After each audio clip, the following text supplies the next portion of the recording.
Tonight, breaking news: a violent attack at the office of a U.S. Congressman. A suspect armed with a baseball bat storming into the office of Virginia Democrat Jerry Connolly, looking for him, but brutally attacking two members of his staff, one of them an intern on her first day on the job. What authorities are revealing tonight about the attacker. Another developing story at this hour: a mass shooting reported in New Mexico. 3 people killed, 9 injured. 2 police officers shot as well. The latest details just coming in. Also tonight, the swell of migrants along the U.S. southern border beginning to dissipate after reaching record-level highs last week. Thousands of migrants swiftly processed and released into the U.S., where many of them are headed and how communities across the country are dealing with the surge. DeSantis on the clock. The Florida governor fueling speculation he will make a run for the White House after moving his staff into a new office, a move that triggers a 2-week deadline to make a formal announcement. So when will he step into the ring? Plus, the new attacks he's leveling at his potential GOP rival, former President Donald Trump.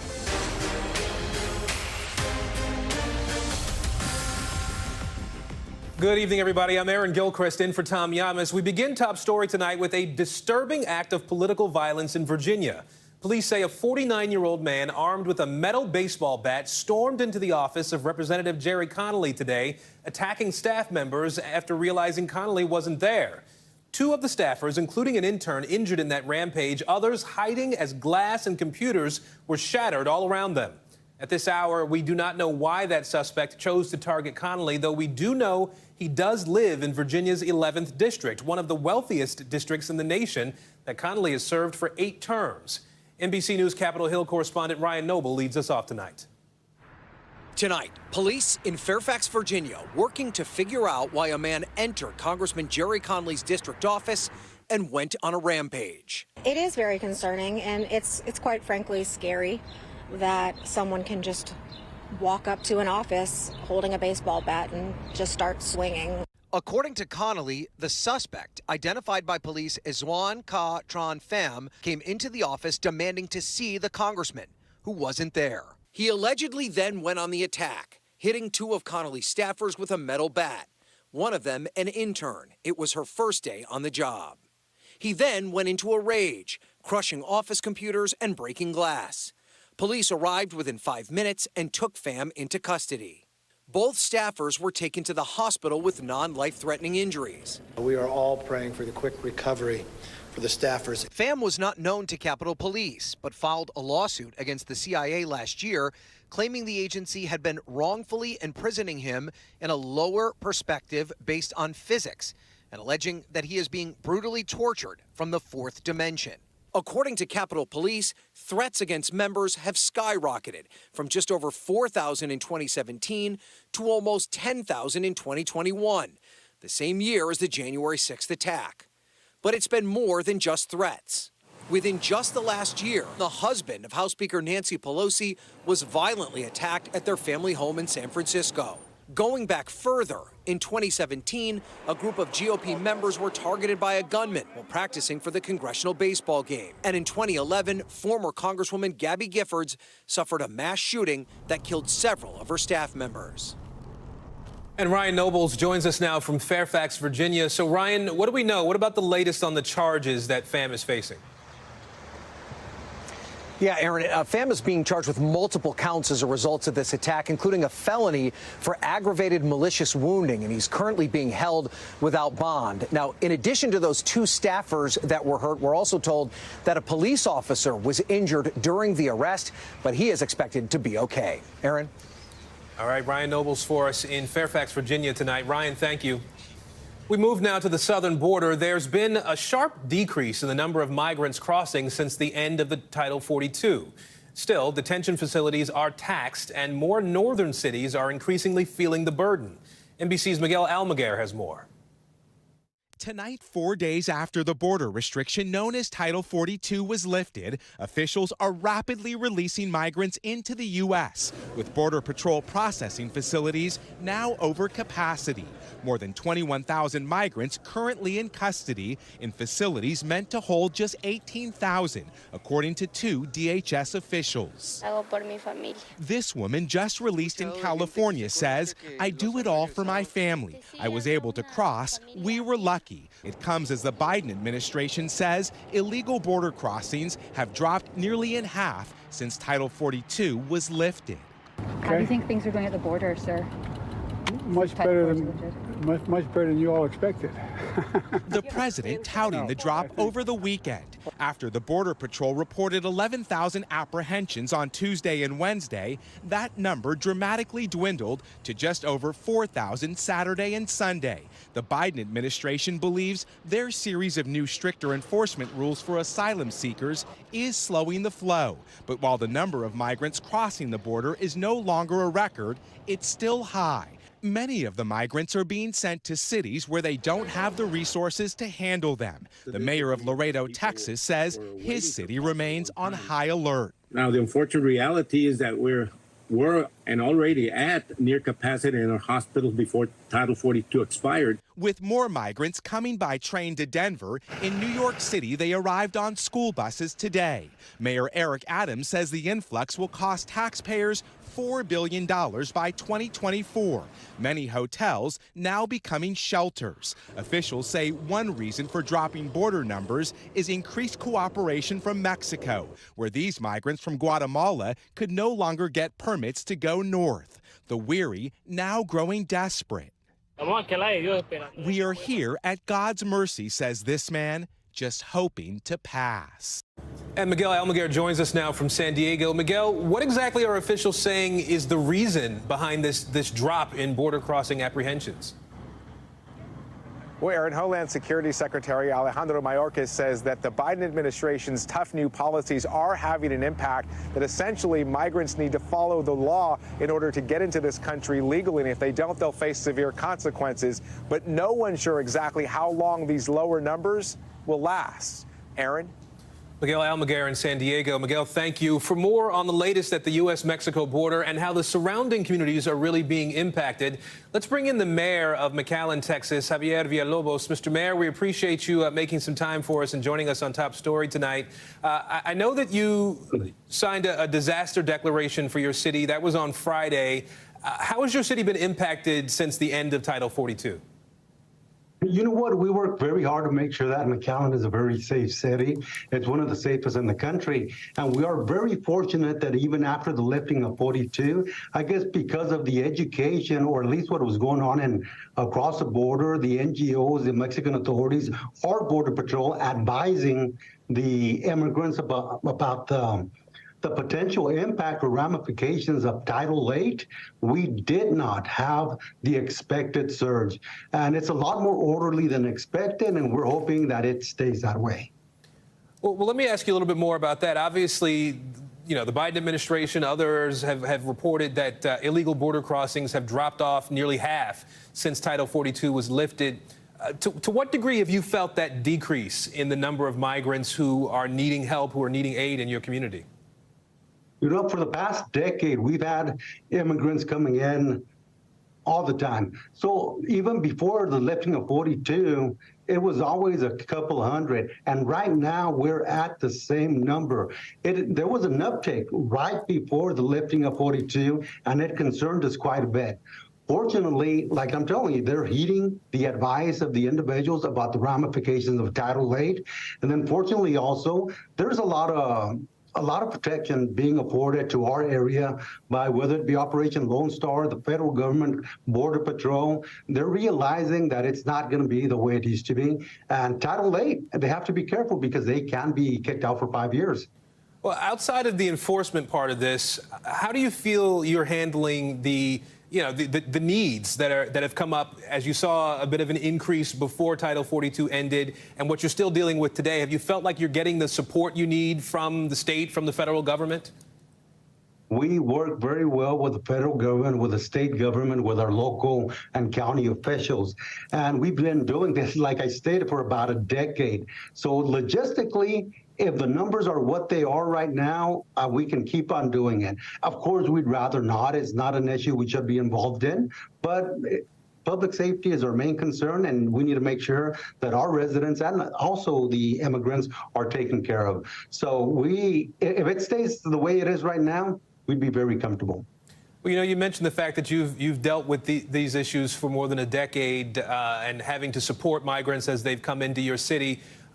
You know, there are a lot of communities right now in the United States that are starting to see what you've been dealing with and what you've been able to handle for so many years.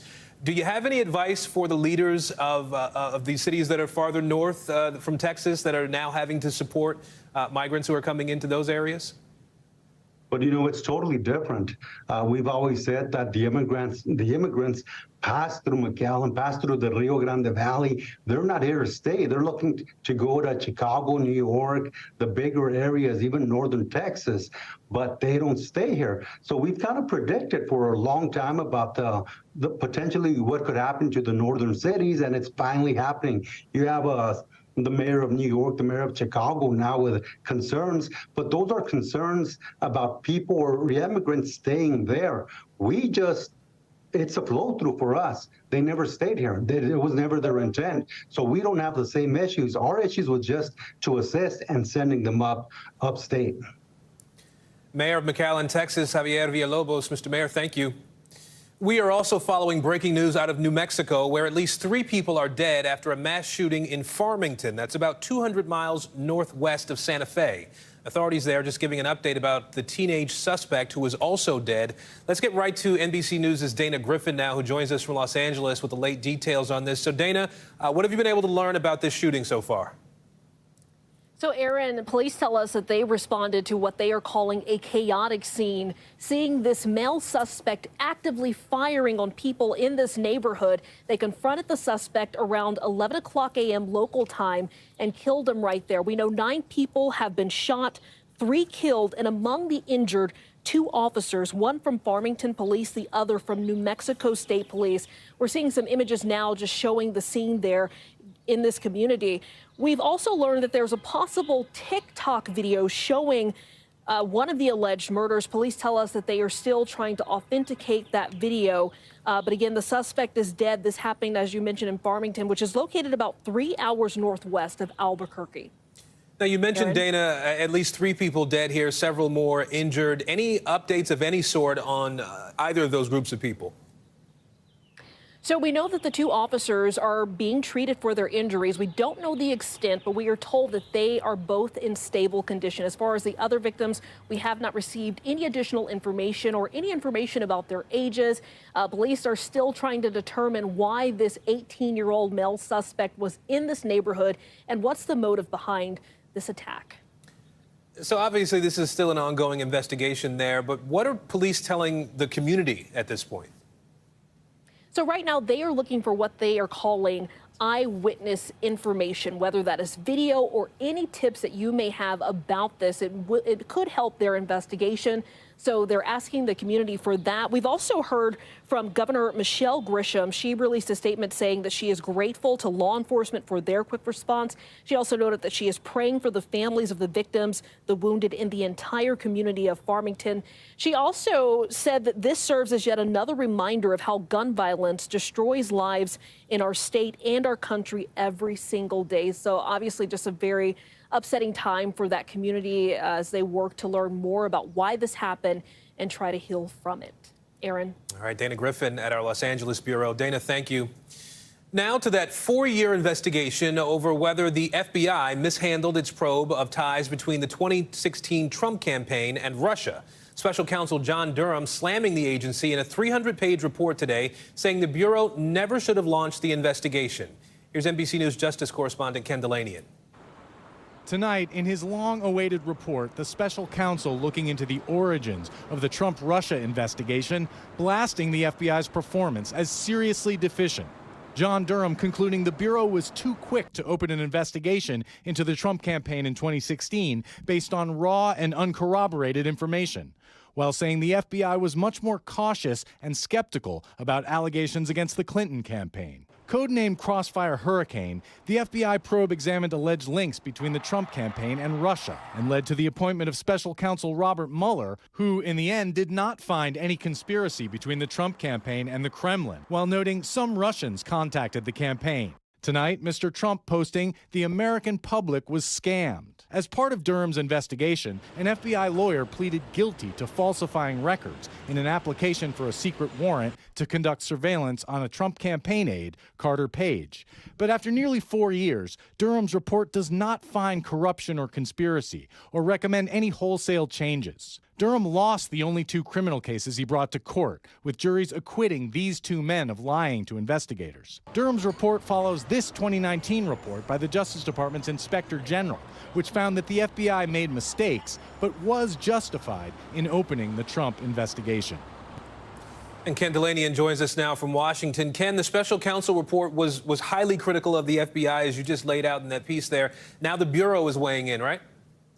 Yes, Aaron, the FBI is telling us in a statement tonight that they have overhauled the way they approach national security investigations, made a number of changes and reforms. And they say that if those reforms were in place back in 2016, a lot of the missteps outlined in this report might not have happened. Ken Delanian in D.C. Ken, thank you. Moving to politics now, where the campaign for 2024 is heating up again. Florida Governor Ron DeSantis appearing on the verge of announcing his candidacy. In Iowa this weekend, DeSantis taking new thinly veiled shots at his potential rival, former President Donald Trump, saying Republicans need to reject the culture of losing. Vaughn Hilliard was in Iowa this weekend and has the latest. In the biggest signal yet that Florida Governor Ron DeSantis will enter the presidential contest, would-be campaign staffers today began moving into an office space that will serve as campaign headquarters, NBC News has learned. He is now on the clock, with 15 days to declare his bid for the White House. This move after a weekend across Iowa, in which DeSantis previewed a new line of attack of former President Trump for the 2024 Republican nomination, although he did not utter his name. We must reject the culture of losing that has infected our party in recent years. The time for excuses is over. Trump on his social media account trashing his likely rival's personality. The problem with Ron DeSanctimonious is that he needs a personality transplant, and those are not yet available. Trump's rally scheduled for Saturday in Des Moines canceled because of a tornado watch in the area. His supporters leaving without seeing the former president, who instead called into a Christian nationalist conference featuring prominent conspiracy theorists, including Michael Flynn, his former national security advisor. Trump pardoned Flynn in 2020 after he pleaded guilty to lying to FBI investigators about his communications with the Russian ambassador. Now he's talking about a Flynn comeback. General Flynn, he's some general, he's some man. In general, you just have to stay healthy because we're bringing you back. We're going to bring you back. Currently, Trump's lead over other potential candidates is its greatest yet. Trump is the only one for me. I drove 4.5 hours here just to see him, and I love Ron DeSantis because I have a house in Florida, and I think he's a great governor, but it's not his time. Others, including New Hampshire Governor Chris Sununu, also still mulling whether to jump into the GOP race. Sununu telling MSNBC's Jen Psaki this weekend. Look, you don't debate Donald Trump on policy. The guy has massive insecurities. He's a loser. Republican voters watching. I would love to have a new candidate kind of represent our party and want to bring our generation back into it. And now, Aaron, DeSantis' official spokesman in the Florida governor's office announced his departure from that role today. He is expected to join his political operation. And it's worth noting the super PAC that was set up this spring to boost his potential candidacy has already spent $10 million touting the Florida governor. So there is a lot of support right now behind this potential bid. It's now a matter of whether he does it here in these weeks ahead and decides to take on Donald Trump. Aaron? Vaughn Hilliard for us tonight. Now, with DeSantis likely to get into the race in the coming weeks, will he shift his strategy around President Trump in order to win over his voters? I want to bring in our panel now, NBC News political analyst Elise Jordan and former Biden White House Deputy Cabinet Secretary Cristobal Alex. He's also an MSNBC political analyst. Elise, there was an October NBC News poll that found 65% of Republicans believe President Biden did not win the election legitimately. Do you think DeSantis will actually come out and say Trump lost in 2020? We've seen where DeSantis has just danced around it so much, Aaron, and he tries to say, let's move beyond it, but he doesn't really want to get into addressing it because it is a big deal with GOP primary voters. And that's why I still am not so bullish on DeSantis' overall prospects, because when you have the Republican primary electorate believing that Donald Trump had an election stolen, and then say he happened to lose to Ron DeSantis in the Republican primary, which I don't even think would happen right now, but say he did, would those voters turn and back Ron DeSantis in the general election against Joe Biden? And that's not what I'm sure about. I'm not sure that enough of the Republican primary voters would turn out for Ron DeSantis. Well, Cristobal, let me get your perspective here. I mean, do you think that this message of rejecting the culture of losing is one that's going to resonate with voters for Ron DeSantis? Is that an effective way of sticking that tag on the former president? It may be the best shot he's got, and I'm sure they're poll testing a lot of this. But the truth of the matter is, these are two extreme candidates, and the message that we're going to be hearing from them is going to be very extreme.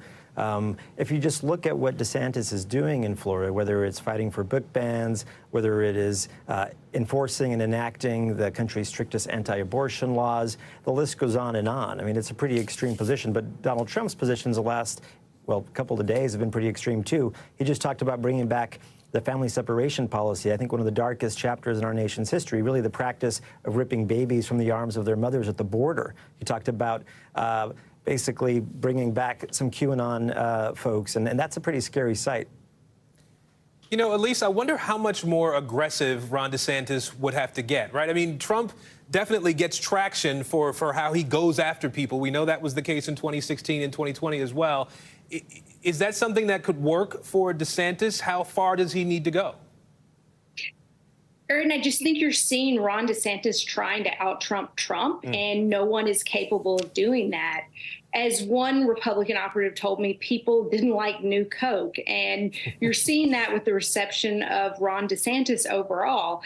You aren't going to out-Trump Trump. Maybe voters will look for something different. Maybe they'll get so sick of seeing Ron DeSantis and Donald Trump go at each other that they might actually want a kinder, gentler candidate. I doubt that very much will happen. But I think that his strategy of trying to be Trump on steroids just isn't going to work when the real thing is still around the corner.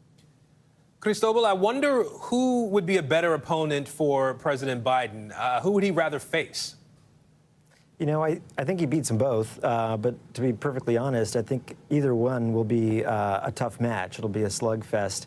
And the country being as polarized as it is, you know, flip a coin. My money would be on Joe Biden, who's proven time and time again that when he's up against the ropes is when he does his best. We have this old saying, this Mexican saying, or dicho, they try to bury us, they didn't know we were seeds. And that's Joe Biden time and time again. Really, I would argue the most successful president in modern history against all odds, right? 12 million new jobs, first black Supreme Court justice, first major gun legislation in many years. And on the flip side, look at DeSantis. I think he's a terrible retail politician. I just watched some of those videos from Iowa. It reminds me of this old Veep episode, right, when Selena Myers gets to a reception too early and her staff are saying, normalize, normalize, act normal, and she just can't do it, and he just can't do it. But when you put him policy by policy, Joe Biden's accomplishments versus what DeSantis has done, I think not only is it a very stark difference, but DeSantis doesn't have much to show. And quite frankly, folks are just afraid of Donald Trump. So I would say in both cases, Joe Biden will win. At least one last question to you here. DeSantis signed a bill today defunding diversity programs at state universities in Florida. He also enacted one of the more restrictive abortion bills in the country, we know. Do you think he's alienating, or to what degree is he alienating swing voters with these moves? You know, anything with education, that's catnip for the GOP base, and I'm not surprised at what he's doing there. But I have been surprised that DeSantis has waded into abortion with such an extreme policy, because he knows that this is not a general election winner, but yet he's going forward with it because I think he feels that threatened in this primary. All right, Elise Jordan and Cristobal Alex, we appreciate you both today. Thank you. Let's turn to the weather now, and the deadly weekend across the plains. At least 67 tornadoes reported in that region since Friday, including a destructive EF1 twister that was in Laguna Heights, Texas. The storm killing 1 and injuring at least 10 others.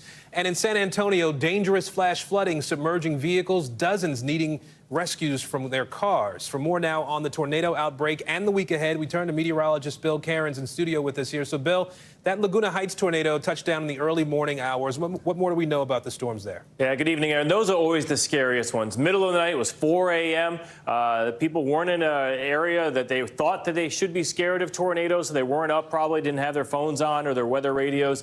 And, yeah, that's when it's very, nighttime tornadoes, nothing scarier. So what we're dealing with now is nothing like that. 67 tornadoes in 2 days, Friday and Saturday. But we haven't had any since Saturday, so that's good so far. We just did have a tornado warning in southern Missouri, but no reported tornadoes with it. So central Texas, southern Missouri, and a few strong storms here in areas of northern portions of Alabama and also North Georgia. The worst weather in the country is along Interstate 44 right now. We do have some flash flood warnings, one just north of Springfield and another one just east of Springfield with this cluster of thunderstorms. This will continue northward, so driving on 44 won't be great. And eventually, we could get some of this up towards the St. Louis area. You are in a flash flood watch until early tomorrow. And as far as tomorrow's storms, we're focusing on Tennessee, Kentucky, and then pushing them into areas of North Carolina and Virginia. Does include Charlotte, Asheville, Boone, Roanoke, maybe isolated around Richmond. The timing of those storms earlier in the afternoon in Kentucky and then heading into areas of North Carolina. And on top of that area, we could also see flash flooding in this same region. So May's not disappointing. It's our most popular month for tornadoes and severe weather, and we're certainly delivering. All right, meteorologist Bill Cairns tonight. Bill, thank you. Overseas now for a series of high-stakes meetings. Ukrainian President Zelensky making the rounds, looking for support from Europe's leaders as he ramps up the fight against Russia. Keir Simmons with the latest now. Tonight, Ukraine says this video shows it blowing up a Russian ammunition depot near bitterly contested Bakhmut. It's not Ukraine's long-anticipated spring offensive, not yet. But meeting with the British Prime Minister today, President Zelensky vowed that is coming. We really need some more time, not too much. We'll be ready. Signing the visitors book, together we will win. The UK promising more weapons, including long-range attack drones. And as President Zelensky toured European capitals this weekend, France pledged further tanks and armoured vehicles. And Germany promised a massive $3 billion more in aid. I'm praying for peace, the Pope told Zelensky when they met, but Ukraine wants more territory back first. President Putin under pressure. Russia admitting 2 commanders were killed last week. His longtime ally, Belarus leader Alexander Lukashenko, reported to be sick, denied today by Lukashenko's office. And another sometime partner for Putin, Turkey's President Erdogan, tonight faces a runoff election to keep his job. And Keir Simmons joins us now from London. Keir, another key player in this war, China, is also mounting a major diplomatic offensive, right? It certainly is, Aaron. 3 senior diplomats have made 3 separate trips to Europe in as many as 3 weeks. Why are they doing that? Well, clearly China wants to improve its relationship with Europe. I also think that China wants to support Russia, but would like to see this conflict out of the way. It is making things very, very difficult. So just in the coming week, Aaron, we will see China's envoy to Ukraine, travel to Russia, travel to France, travel to Germany. Now, can China make a difference? Clearly, it is close to Russia. Maybe that will have an impact. Don't be surprised when negotiations eventually happen if China is at that negotiating table. And Keir, we've also heard President Zelensky say to expect major developments this year. What can we expect exactly? How realistic is that? Yeah.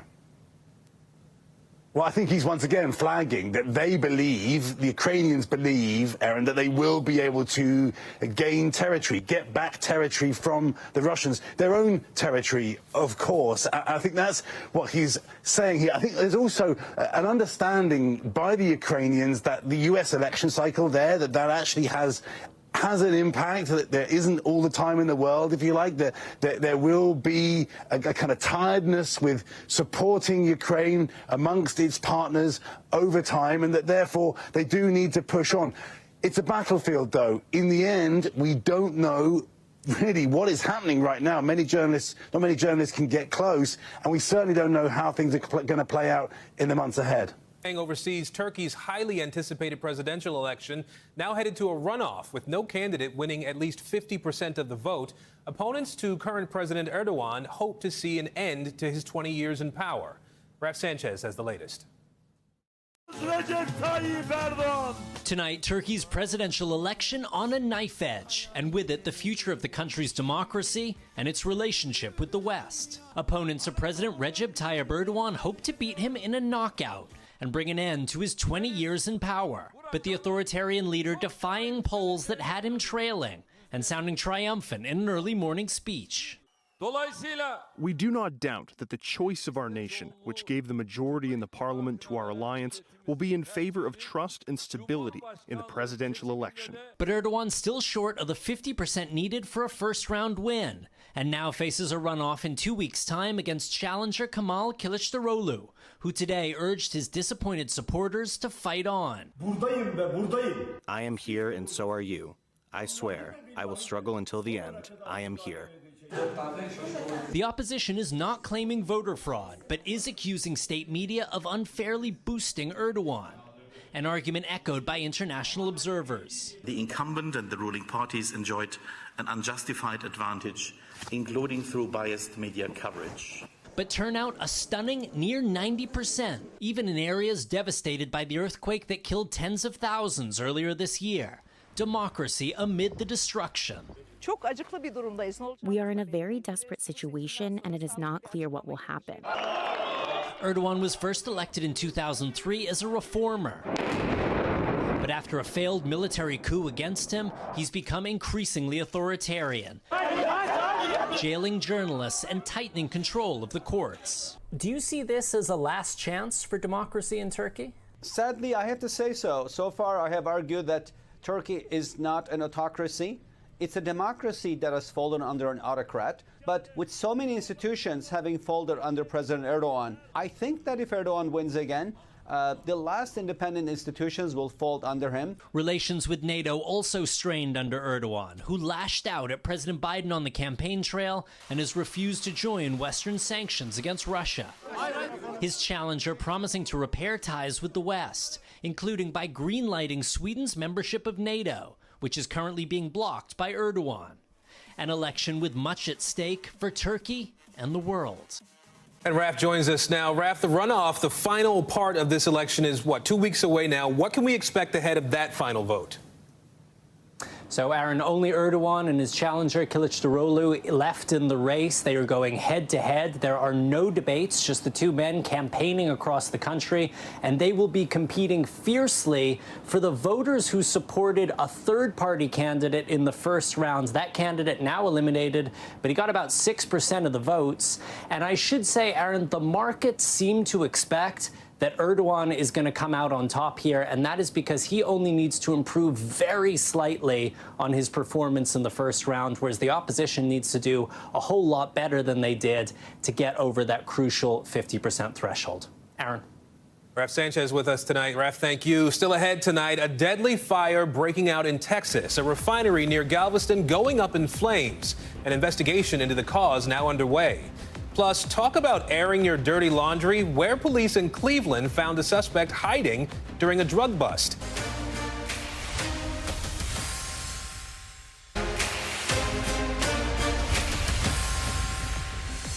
Back now with Top Stories news feed, and we begin with the deadly fire at a Texas oil refinery. Aerial footage showing crews trying to fight that fire near Galveston. At least one employee was killed there. The cause still under investigation. This comes 1 week after another fire at a Houston area refinery sent 9 people to the hospital. Several people arrested in Ohio after a dramatic drug bust that was caught on camera. Take a look here. Body cam videos showing the moments police found a suspect hiding in a clothes dryer. This is in Cleveland. Other suspects in that bust were hiding under the stairs, in the attic, even under some blankets. Police say they found a variety of drugs at the scene, including meth and cocaine. All of the suspects are now facing drug possession charges. The Federal Aviation Administration investigating an emergency landing in Hawaii. Officials say a San Diego-bound Southwest Airlines flight forced to return to Honolulu after a window cracked 2 hours into the journey. Initial reports from the incident indicating that window is near where the first officer sits in the plane. Southwest is doing a maintenance inspection of that aircraft now. We turn now to the news rocking the media world. Vice Media filing for Chapter 11 bankruptcy today. The once fast-rising digital media company, valued at nearly $6 billion, now facing an uncertain future amid major job cuts and the end of Vice News Tonight. Let's bring in Sean McNulty now, the creator and writer of The Wake Up, a daily newsletter at the Ankler for entertainment and media executives. Sean, Vice started as a punk music magazine in 1994, went on to become a global media company. It really changed the game of covering news stories in a lot of ways. Talk about the significance of the company filing for bankruptcy protection today. Yeah, I mean, it's been a long time coming to a degree. This isn't, shocking news that came out today. This is more of a finalization of things that have been in the works for a while. But yeah, I mean, if you came of age in the 2000s and even the 2010s, it was the rising rock star and digital media. They were the ones that figured it out, had this, $5.4 billion valuations. Shane Smith, the CEO, was everywhere. And now to be in bankruptcy and essentially selling for, $225 million is just, it's a little stunning, but it's also indicative of where digital news publishing is at right now. You have BuzzFeed trading at 54 cents. You have other companies trying to merge together with New York and Vox and Group 9 kind of doing this consolidation thing. Everybody's trying to find a solution here to some larger secular issues that are really having a big effect on the market. So let's dig into that a little bit then, Sean. You mentioned that the company was once valued at almost $6 billion. Now it's agreeing to be sold for $225 million. We know the company has significant debt. Can you dissect that a little bit for us? Do you have some understanding of what it's been doing wrong? I mean, they're just not making enough money. I mean, honestly, it's an age-old problem, and to a degree. It's not to be simplistic about it, but, you took too much money in an investment. You weren't getting the revenue back to justify that. You had a lot of market forces change from the mid to late 2010s, where Facebook doesn't surface this news content as much anymore, which is a big, driver of traffic. You had interest rates rise. So if you have a lot of debt, servicing that debt becomes a lot more difficult. And then, the ad market challenges that are out there in 2022 were, well covered, whether from TV and certainly even harder in digital publishing, online media. So, advertising, you have interest rates, your debt's becoming less manageable, and your source of traffic and revenue isn't as much. And those are your factors right there. You referenced the fact that Vice Media is not the only media company that's struggling these days, right? We know BuzzFeed just shut down its news division. There are other companies dealing with major layoffs. What are the biggest challenges, from in your view, in the industry right now? A lot of it is a reliance on advertising, and when advertising takes a hit, we've seen this before way back to the 2002 recession, to certainly 2008. When you have no other main levers to pull, when your revenue is primarily coming in through advertising, and maybe the business isn't on as sound footing as you'd like it to be, if you lose, when that falls out, you really feel that, and that's what we're seeing right now. And you see companies like the New York Times and Wall Street Journal also reporting in Q1 pretty sizable advertising hits, anywhere from 7 to 13%, but advertising at the New York Times is maybe, I think, about 20% of their total revenue. They've shifted to a subscription-based model again. So these companies that did not are really left holding the bag, and that's what we're seeing right now, trying to map out a future ahead, but sometimes the clock just runs out on you. All right, Sean McNulty, we appreciate your perspective tonight. Thank you. We turn now to Top Stories Global Watch and breaking news out of New Zealand. New video showing a fire ripping through a 4-story hostel in Wellington. At this hour, at least 6 people are dead, but several people are unaccounted for, and officials say they expect that death toll to rise. This 92-room facility also allows long-term stays and is regularly used by the government for emergency accommodations. Mass evacuations underway after a deadly cyclone in Myanmar. New video there showing the powerful storm pummeling the western part of that country, damaging buildings, flooding roads. The cyclone packed winds up to 130 miles an hour. It brought storm surge up to 12 feet. At least 3 people killed there, and 400,000 people had to be evacuated. And growing controversy over a record-breaking jewel auction in Switzerland. Hundreds of jewels from a late Austrian heiress sold for more than $195 million, the most expensive private jewelry collection to be auctioned. However, there were calls for the sale to be stopped because the owner's husband built his wealth by buying businesses sold by Jews who fled Nazi Germany. Christie's auction house said it will donate a large amount of the proceeds to Jewish organizations. When we come back, super seniors, 2 World War II veterans putting graduation on hold to serve their country, finally getting those diplomas. The special moments next. Finally tonight, a special graduation for 2 very special seniors who missed their own graduation ceremonies while they were serving their country in World War II. Now they get that chance to proudly walk across that stage.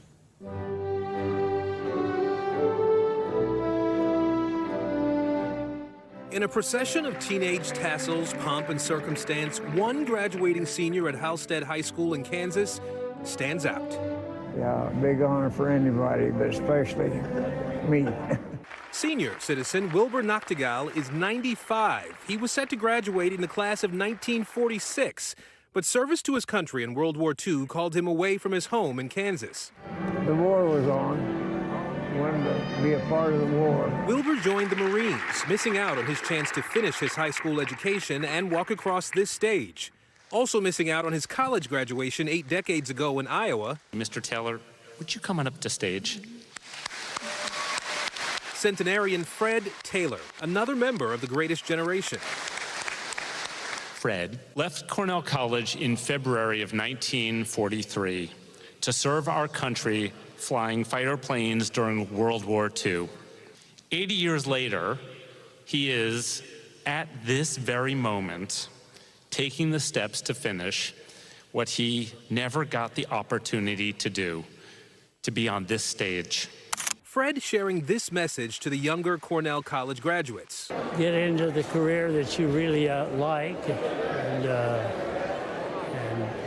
do your best and stick with it and be kind to other people. 8 decades after the class of 1943 commencement he missed, we are very proud to officially present Mr. Frederick Taylor with his Cornell College degree.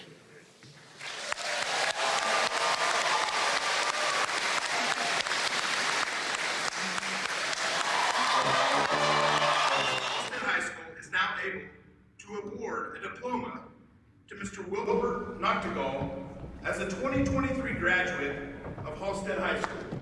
As Wilbur rolls up to his graduation, the ceremony a surprise to his family. It was wonderful. It meant a lot to him. He called us all up. He told us about it, and he said, "Hey, I'm graduating." And we're like, "Wait, what?"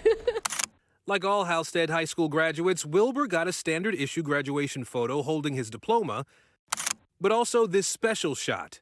Wilbur overjoyed to share this moment with 3 generations of his family. This is really something special. I didn't expect this much, and I'm very proud that they gave that much to me. And a big congratulations to both. Thank you so much for watching Top Story tonight. For Tom Llamas, I'm Aaron Gilchrist in New York. Stay right there. More NBC News Now on the way. Thanks for watching our YouTube channel. Follow today's top stories and breaking news by downloading the NBC News app.